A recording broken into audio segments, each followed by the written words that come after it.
Hello viewers, I am Dr.P.James, Assistant Professor of Commerce from St. Joseph's College of Arts and Science, Autonomous, Cuddalore. In this video, let us discuss about what's a reference group, what are its characteristics and types of reference groups to a consumer. Like many other concepts borrowed from the behavioral sciences, the meaning of reference group has changed over the years. As originally employed, reference groups were narrowly defined to include only those groups with which a person interacted on a direct basis, like our family and close friends. However, the concept has gradually broadened to include either direct or indirect individual or group influences. Such indirect reference groups consist of those individuals or groups with whom a person does not have a direct face-to-face contact, like celebrities, sports heroes, politicians, and TV personalities. A reference group is any person or group that serves as a point of comparison for an individual in the information of either general or specific values, attitudes, or behavior. In other words, we can say a reference group is a small group of people such as colleagues at workplace, club members, friend circle, neighbors, family members, and so on, who generally influence its members through its values and attitudes. It exposes that group members to new behaviors and lifestyles. Sometimes they create pressure to choose certain products or brands and services. Let's see about the characteristics of a reference group. There are certain reference group characteristics which can exercise their influence on consumers, which can broadly be referred to as norms, values, roles, status, socialization, and power. Let's see in detail about each. First, group norms. They are the undefined or not documented rules and standards of conduct which the group establishes and the members are required conforming to them. These norms may relate to the appropriateness of wearing the type of clothes, eating habits, type of possession of cars or mobiles, jewelry or a brand of cosmetics, and so on. And secondly, value. So this values refers to the shared beliefs among group members as to which the behaviors are desirable and those which are undesirable. Of course, values are largely defined by culture and subcultures, but could vary to a greater extent depends upon the family and peer pressure. Third characteristic is status, which refers to the position the individual is accorded within the group. Generally, the symbolic representation of status is seen in the type of dress, ownership of certain type of products or assets, membership to certain clubs, and the like. Generally, we have that belief that higher status implies greater power and influence when compared to one occupying low status. Fourthly, socialization. When an individual learns the group norms and role expectations, socialization is said to take place. When a person takes up a new job, he or she will learn that informal rules and expectations of the primary word group along with that organization's formal work rules and expectations. Likewise, through the process of socialization, even consumers will learn to understand the appropriate consumption behavior from the various sources of information and media. Then, fifthly, power. So, the group is able to exert influence on individuals' behavior, although there are various sources of influence. Here, let us see only three which are particularly relevant to for marketers for marketing strategy. First one is expert power. See, consumer will treat a source of information either from a friend or relative or a salesperson to have a expert power only if convinced about the source's credibility or knowledge or experience with that particular product or service. Then secondly, reference power.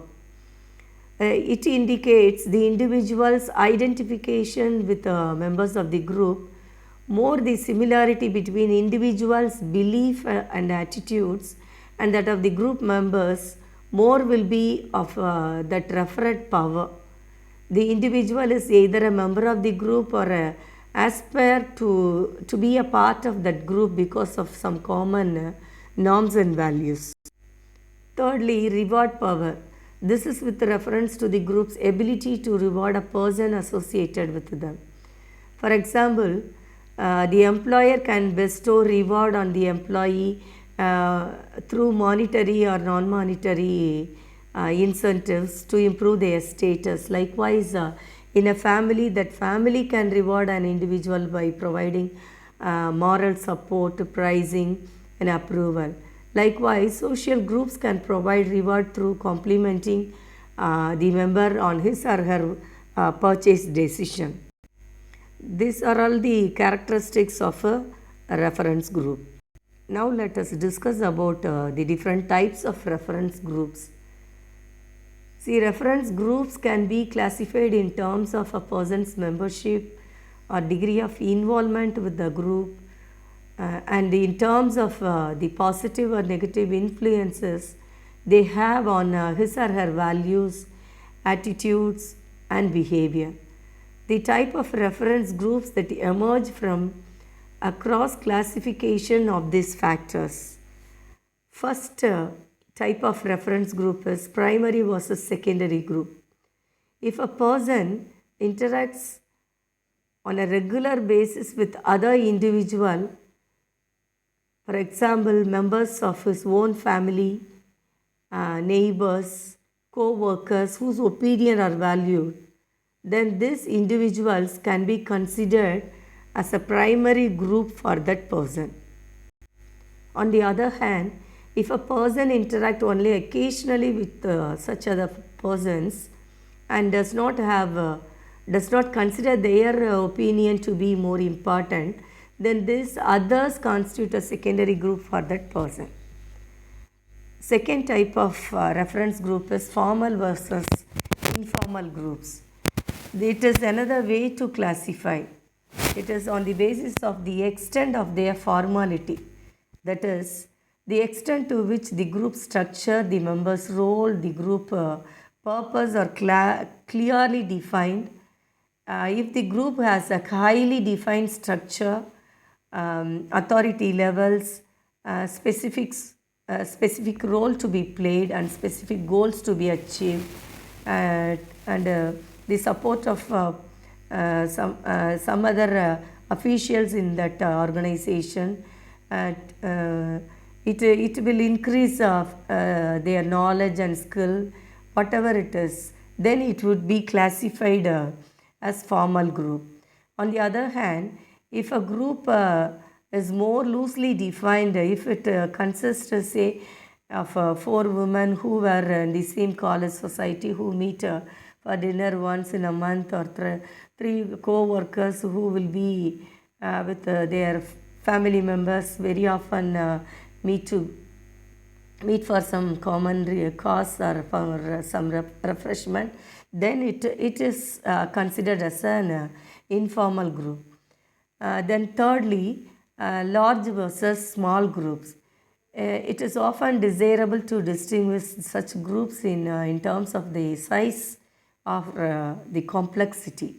A large group might be thought of as one in which a single member is not likely to know more than few of that group members personally, or sometimes be fully aware of the specific roles and activities of more than a limited number of other group members. Otherwise, members of small group are likely to know everyone, every member of that group personally, and to be aware of every member's specific role or activities in such groups. Then the fourth type of reference group is membership and non-membership groups. Membership groups are those to which the individual belongs.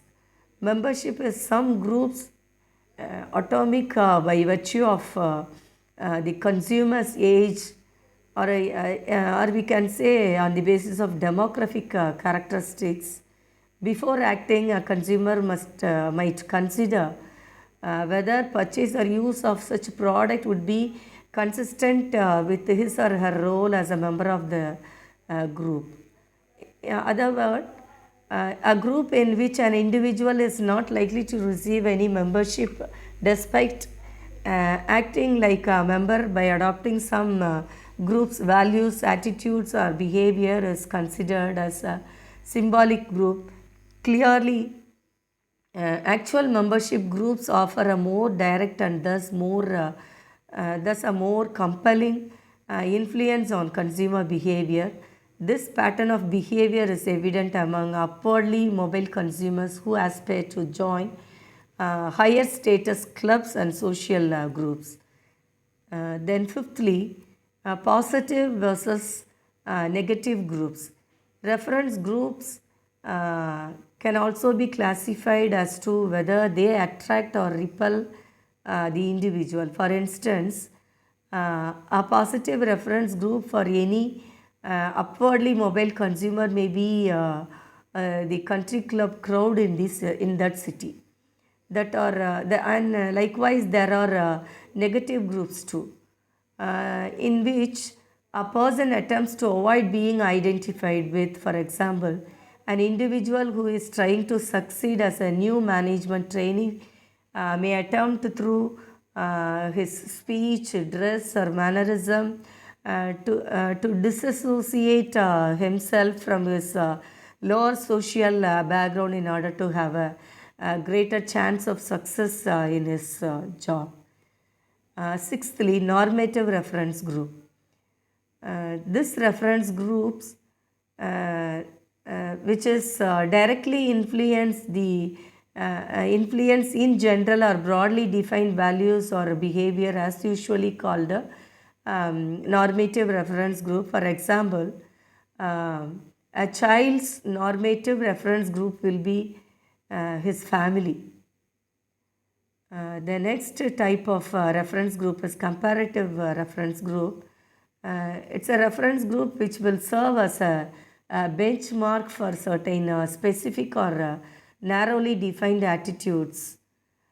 Such a group will have a point of comparison, especially for evaluating one's own status. Further, this estimates of one's status may vary according to the group with one compares oneself. Consumer will compare with their own attitudes to other members, to those members of that important group, then work out whether that group will be a supportive one. The next type of reference group is a contractual reference group. It's a group in which a person holds membership or has a regular face-to-face contact and of whose values, attitudes, and standards he or she approves. Thus, a contractual group has a positive influence on an individual's attitude or behavior. The next type of reference group is an aspirational reference group.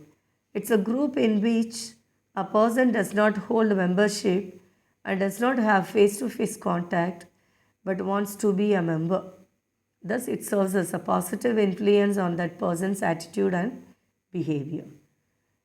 The next type is a disclaimant reference group.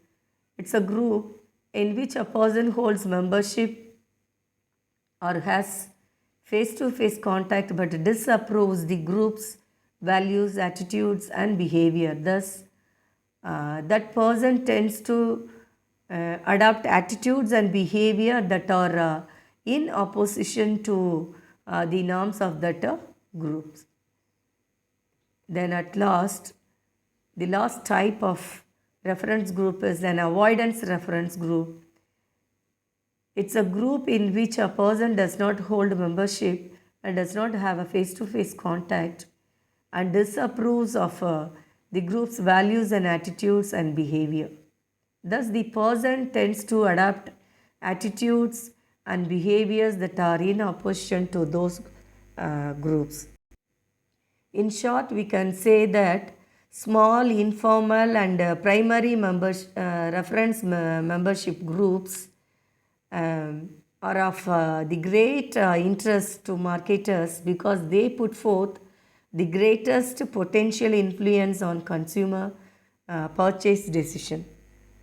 Hope you understood the concept discussed. Thank you.